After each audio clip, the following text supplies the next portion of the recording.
ربیع الاول کا معنی ہے پہلی بہار۔ پہلی بہار جب اس مہینے کا نام رکھا گیا تو اس وقت موسم بہار کا تھا، اور دوسری مناسبت کہ اس مہینے کے اندر امام الانبیاء تاجدار ختم الرسول حضرت محمد مصطفیٰ صلی اللہ علیہ وآلہ وسلم کی آمد اور جلوہ گری ہونا تھی۔ تو جس وقت حضور سرور کائنات سرکار دو عالم صلی اللہ علیہ وسلم اس دنیا پر تشریف لے کر آئے تو ہر طرف بہار ہی بہار آئی۔ وہ ظلمتیں، وہ گھٹا ٹوپ اندھیروں کے اندر پرچھائیاں پڑنے والے وقت ختم ہوئے۔ وہ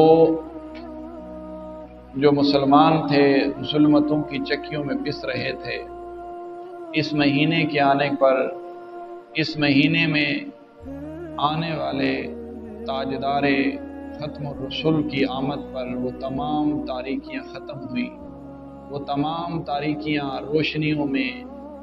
اور اللہ تعالیٰ کے نور کے اندر بدلی۔ ہر طرف خوشحالی ہی خوشحالی آئی۔ رب تعالیٰ نے ایسا کرم کیا کہ اللہ تعالیٰ نے کائنات کے اندر ایک ایسا رنگ دکھایا کہ حضرت محمد مصطفیٰ صلی اللہ علیہ وآلہ وسلم کی آمد اور جلوہ گری پر رب تعالیٰ نے اس مہینے، اس دن کو تمام کائنات عالم کے اندر عورتوں کو اس خوشی کے اندر بیٹے عطا فرمائے۔ کثیر احادیث مبارکہ اس مہینے کی فضیلت، عظمت اور شان پر ملتی ہیں، لیکن افسوس کی بات ہے آج کل سوشل میڈیا کا دور ہے، دیکھنے کو کئی جگہوں سے ایسی تحریر ملتی ہے، ایسی باتیں ملتی ہیں کہ عقل دنگ رہ جاتا ہے۔ وہ اس مناسبت سے کہ جو نام نہاد مسلمان سال کے 11 مہینے شروع ہونے پر بڑی ہی خوبصورت تحریروں سے اپنی پوسٹوں کو اویزا کرتے ہیں اور بڑے ہی ان مہینوں کے فضائل، خصائص بیان کرتے ہوئے لگائے جاتے ہیں، لیکن جس وقت ربیع الاول کا مہینہ آتا ہے کہ جو تمام مہینوں کا سردار مہینہ ہے، کیونکہ جس مہینے کے اندر تمام نبیوں کا سردار اللہ کے نبی حضرت محمد مصطفیٰ صلی اللہ علیہ وآلہ وسلم تشریف لے کر آئے تو وہ مہینہ بھی تمام مہینوں کا سردار ٹھہرا۔ تو اس مہینے کو لکھتے ہوئے اس مہینے کی خصائص، فضائل اور اس مہینے کے اللہ کی جو برکتیں ہوئیں، اللہ کی جو عظمتیں، فضیلتیں، رحمتیں اس مہینے پر چھائیں، وہ بیان کرتے ہوئے، لکھتے ہوئے ہچکچاہٹ محسوس کرتے ہیں، تو پتہ اسی وقت چل جاتا ہے کہ کون اللہ کے نبی کا سچا عاشق اور غلام ہے اور کون ہے جو منافقین کی لسٹ کے اندر شامل ہونے والا ہے۔ کیونکہ اللہ کے نبی علیہ السلام کا جو پکا اور سچا مومن، غلام، ایمان والا ہوگا، وہ کبھی بھی اپنے نبی کی تعریف کو چھپائے گا نہیں، بلکہ اللہ تعالیٰ کے فرمان کے مطابق، جس میں رب تعالیٰ نے فرمایا کہ وَرَفَعْنَا لَكَ ذِكْرَكَ، اے محبوب صلی اللہ علیہ وسلم ہم نے آپ کے ذکر کو بلند کر دیا، تو وہ غلام اور مومن بھی اپنے نبی کے ذکر کو بلند کرتا ہے، ہر طرح سے کوشش کرتا ہے۔ اللہ تبارک و تعالیٰ سے دعا ہے کہ اللہ تبارک و تعالیٰ ہم سب مسلمانوں کو آقا کریم سرکار دو عالم صلی اللہ علیہ وسلم کی سچی اور پکی محبت نصیب فرمائے، اور اس مہینے کی برکتیں، عظمتیں اور اس مہینے کی رحمتیں ہمیں لوٹنے کی توفیق کامل نصیب فرمائے۔ اپنی گفتگو شروع کرنے سے پہلے اس مہینے کی خاص مناسبت سے میں اس مہینے میں پڑھے جانے والے اوراد، ورد، وظائف اور نوافل کی کچھ میں